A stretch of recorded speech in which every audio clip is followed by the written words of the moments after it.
दोस्तों, हम अपने जीवन में कई कर्म करते हैं। कभी अच्छा कर्म तो कभी बुरा कर्म। हम जो कर्म करते हैं, जैसा कर्म करते हैं, वैसा ही हमें वापस मिलता है। हमें बचपन से ही सिखाया जाता है, तुम जैसा कर्म दूसरों के साथ करोगे वैसा ही तुम्हारे साथ होगा। और अक्सर देखते हैं कि किसी व्यक्ति के साथ अच्छा या बुरा होता है तब लोग कहते हैं कि उसे तो कर्म का फल मिला है, और कुछ अच्छा होता है तब कहते हैं कि उसने पूर्व जन्म में जरूर कुछ अच्छा किया था।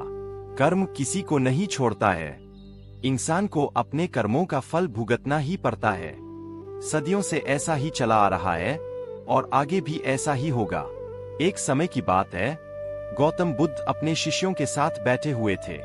सभी शिष्य बुद्ध से सवाल पूछते थे और बुद्ध जवाब देते थे, लेकिन एक शिष्य चुपचाप बैठा हुआ था। तब बुद्ध उस शिष्य से पूछते हैं, तुम चुप क्यों हो, कुछ पूछ नहीं रहे हो? तब वह शिष्य अपने गुरु से पूछता है, क्या सच में कर्म वापस आते हैं? यह कर्म क्या है जो हर कोई कहता है कि कर्मों का फल अच्छा होना चाहिए, जैसा कर्म करोगे वैसा ही भरोगे? तब बुद्ध जवाब देते हैं, बेटा, कर्म का फल हमेशा साथ आता है, वह कहीं नहीं जाता है। और कर्म क्या है, इसके ऊपर एक कहानी सुनता हूं, तब तुम्हें अच्छे से समझ में आ जाएगा कि कर्म क्या है। एक गांव में दो मित्र रहते थे। दिनों काफी अच्छे दोस्त भी थे, वे बचपन से ही साथ रहते थे। दोनों आपस में काफी मिलजुल कर रहते थे और हमेशा सपने देखते थे कि क्यों न साथ में मिलकर व्यापार खोला जाए। समय के साथ जैसे जैसे बड़े हो रहे थे, वैसे वैसे उनकी चिंता भी बढ़ रही थी। कुछ दिनों में ही दिनों ने निर्णय लिया कि दोनों साथ मिलकर छोटा व्यापार करते हैं। व्यापार शुरू भी किया। कुछ दिन तक तो व्यापार ठंडा चल रहा था, लेकिन कुछ ही महीने में दोनों की मेहनत से व्यापार ने रफ्तार पकड़ लिया और व्यापार बढ़ता चला गया। वे अपने दुकान को बढ़ाने और नए नए सामान का उत्पादन करने लगे और धीरे धीरे व्यापार से अच्छी खासी कमाई भी होने लगी। उनके सोच के अनुसार सब कुछ हो रहा था। अब दोनों दोस्त समाज में अपनी अलग ही पहचान बना ली। धीरे धीरे व्यापार की आमदनी बढ़ती गई। यह सब उन्हें काफी खुशी देता था। वे दोनों अपने सपनों को हकीकत में बदल रहे थे। सब कुछ अच्छा चल रहा था, संपत्ति बढ़ने लगी और दोनों दोस्त धनवान होने लगे। दोनों के पास अच्छे खासे पैसे आ रहे थे। दोनों को किसी चीज की कमी नहीं थी। अब दोनों ने सोचा, क्यों न गांव से शहर में चलकर व्यापार किया जाए। शहर जाकर एक बहुत बड़ा कपड़े का दुकान खोलते हैं। दुकान अच्छा चलने लगा, कमाई भी अच्छी होने लगी। कुछ ही दिनों में दोनों कमाई का बंटवारा भी करने लगा। दोनों काफी खुश रहते थे, लेकिन दूसरी तरफ एक मित्र के मन में लालच समा गया। वह सोचता है, अगर व्यापार अकेला संभाल लूं तो पूरा कमाई मेरा ही होगा, इसमें बंटवारा नहीं होगा। दूसरी तरफ दूसरा मित्र सोचता है, अब पैसे मित्र के घर भी भेजने होंगे, और वह पैसा जुटाने में लग जाते हैं। अपने दोस्त के घर पैसा भी भेज देता है। दोनों के पास किसी चीज की कमी नहीं थी। कुछ समय बाद लालची मित्र का मन बदल जाता है। वह अपने मित्र के साथ गलत व्यवहार करने लगता है।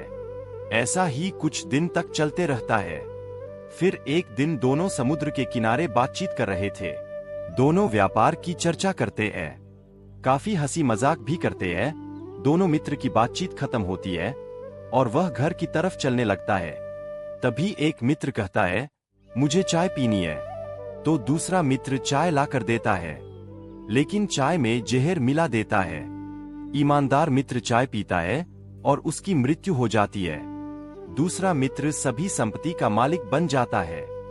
वह अपने गांव में बहुत सारी संपत्ति खरीद लेता है। शहर में भी बहुत सारा संपत्ति था। अब वह व्यापार का अकेला मालिक हो गया था। लेकिन कहते हैं न कि ऊपर वाले के घर में देर है, अंधेर नहीं। ऊपर वाला तो सब कुछ देख रहा था।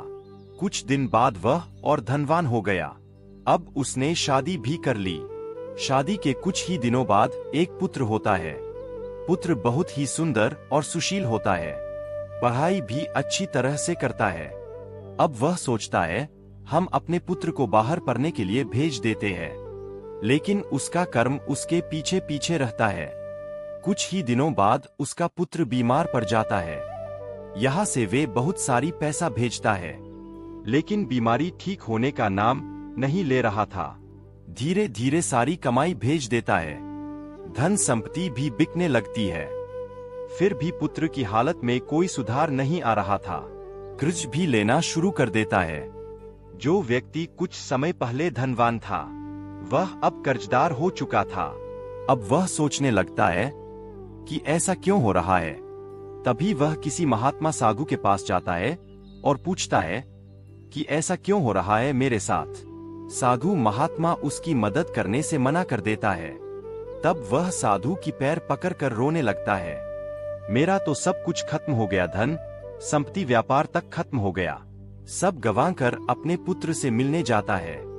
बेटा से बोलता है, सब कुछ कर लिया बेटा, सब बेच दिया, घर वार सब कुछ बेच दिया। तभी पुत्र के अंदर से उसका मित्र दिखाई देता है और कहता है, दोस्त अब कैसा लग रहा है, सारा हिसाब बराबर, अब मैं चला। अब पुत्र भी अपने प्राण त्याग देता है। पुत्र के वियोग में वह पागल हो जाता है। महात्मा बुद्ध अपने शिष्य को कहते हैं, यही कर्म होता है जो किसी को नहीं छोड़ता है। दोस्ती, हमें इस कहानी से यही सीख मिलती है कि हमें किसी के साथ बुरा नहीं करना चाहिए। कर्म हमेशा वापस आता है। जैसा करोगे वैसा भरोगे।